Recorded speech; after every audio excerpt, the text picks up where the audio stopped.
CSI Cold Cases. Viewer discretion is advised.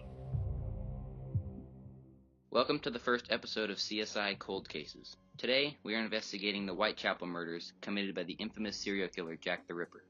The Ripper was a murderer in Whitechapel, a borough of London. His most famous victims are labeled as the Canonical Five, referring to the women's characteristics during autopsy and examination.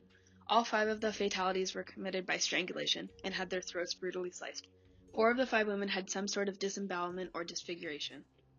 The similarities are disturbing to say the least, and point to a very conflicted and unstable killer. There are many more possible victims of the Ripper attacks, up to 13 women, but there is not enough pattern evidence to connect them to the confirmed 5 victims.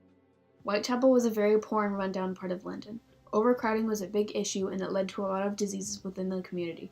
Many homes were lodging style, meaning there were often people coming and going around the town.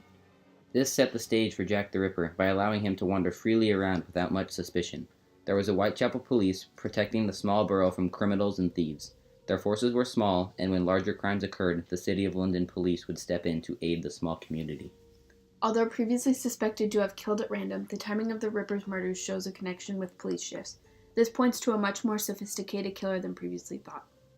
The case of Jack the Ripper starts with an unexpected murder of a woman walking down Whitechapel Road at 3:40 a.m. of August 31st, 1888. Mary Ann Nichols' throat was cut twice from left to right, and her stomach was sliced open with jagged lacerations from a single knife. Before any mutilations were performed, evidence shows that she died from asphyxiation. There was also a severe neck wound, severing tissue and tendons after she was already deceased. The press gave the killer the name of the Leather Apron, which later changed when new information was revealed. Following the investigation of Mary Ann Nichols, another murder was committed in Whitechapel. This woman was Annie Chapman, and she was killed in a very similar manner. After strangulation, Annie's throat was cut deep and largely around the circumference of her neck. The wound suggested the same knife was used on Mary Ann, a long-bladed, thin knife that was fairly sharp, but used skillfully. Chapman's abdomen was badly mutilated. Her intestines were removed from her stomach and placed over her shoulders. Part of her uterus was completely removed from the body, and in a way that would have required a very steady hand or some kind of surgical knowledge. Shortly after her death, the first Ripper letter surfaced and was signed Jack the Ripper. This was the first instance of that name in writing. The now known as Dear Boss letter was sent to the press but received as a prank. Despite that, the name stuck, and forevermore, the infamous killer took his name of Jack the Ripper.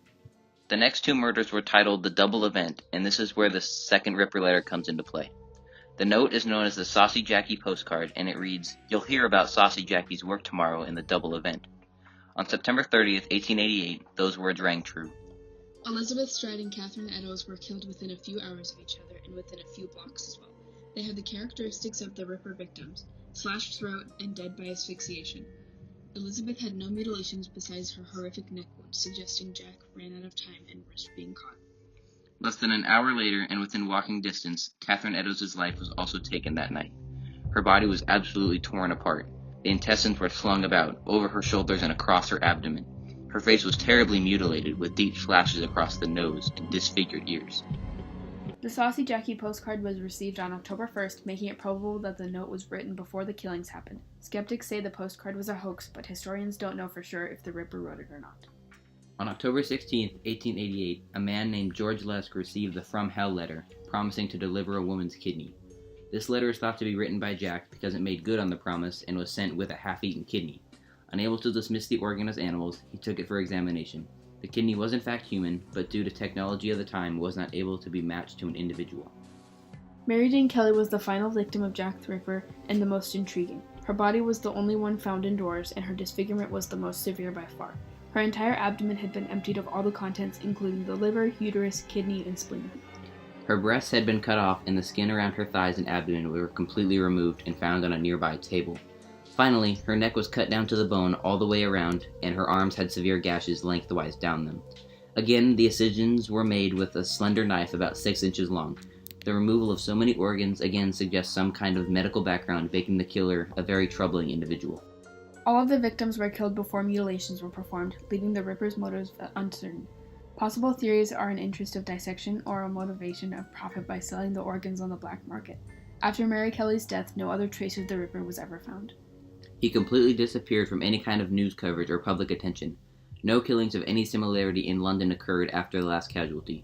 Some speculate that he was actually H.H. Holmes, the first American serial killer in Chicago, who killed in 1889. Historians can consider many people likely suspects. There simply isn't enough evidence to prove anyone guilty. Stories can be formed, evidence can be twisted, but as of now the answer is uncertain. That doesn't mean the case will go forever unsolved, but for now there is no conclusion to the infamous mystery of Jack the Ripper. Thank you very much for watching the premiere of CSI Cold Cases. We hope to see you next time as we crack open yet another dormant criminality from the past.